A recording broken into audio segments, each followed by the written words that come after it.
आज हम स्टैंडर्ड 3 का चैप्टर नंबर 1 सीखने वाले हैं। Introduction to geometrical figures part 1। Quadrilaterals जिसकी 4 दीवारें होती है, क्वाड्रिलेटरल, ट्रायंगल और सर्कल। क्वाड्रिलेटर मतलब जिनकी 4 दीवार होती है और 4 साइड्स होती है। अब सीखेंगे हम ट्रायंगल के बारे में। ट्रायंगल की 3 दीवार होती है और 3 साइड होती है। उसके बाद सर्कल आता है जो कि गोल होता है।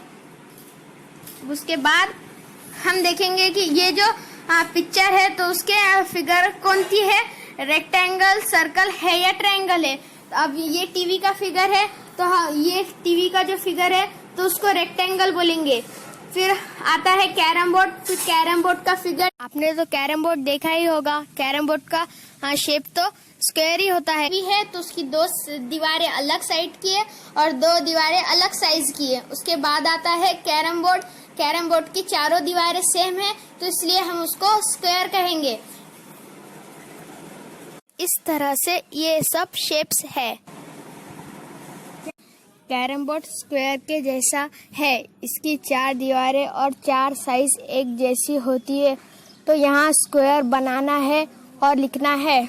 सैंडविच ट्रायंगल की तरह है, इसकी 3 दीवारें है तो यहाँ ट्रायंगल बनाना, इसकी 3 साइड और यहाँ ट्रायंगल बनाना है और लिखना है। मोबाइल रेक्टेंगल की तरह दिखता है इसलिए उसकी 2 साइड एक जैसी होती है और 2 साइड अलग होती है। यहाँ रेक्टेंगल बनाएंगे और नाम भी लिखेंगे।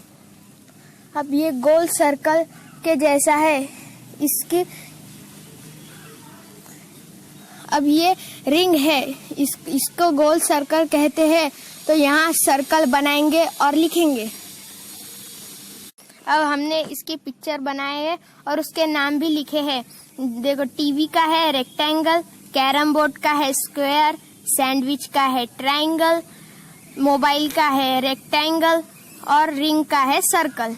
तो अभी यहाँ पे जो पिक्चर है तो ट्रायंगल में सब में एक ही कलर करना है, सर्कल में एक कलर करना है, रेक्टेंगल में अलग कलर करना है, स्क्वायर में भी अलग कलर करना है और ये जो सर्कल है उनमें भी अलग कलर करना है। ये सब ज्योमेट्रिक शेप्स आपको बनाने हैं। ये स्क्वायर है, ये आपको बनाना है जिसकी, अब उसके बाद रेक्टेंगल है, अब ये भी आपको बनाना है। फिर उसके बाद सर्कल है, उसको भी बनाना है। फिर ओवल है, उसको बनाना है। फिर ट्रायंगल है, ट्रायंगल को भी बनाना है। फिर आता है पेंटागन, पेंटागन की 5 साइड होती है। और उसके बाद आता है हेक्सागन जिसकी 6 साइड होती है, उसको भी आपको बनाना है। ऑक्टागन, ऑक्टागन की 8 साइड होती है, ये भी आपको बनाना है।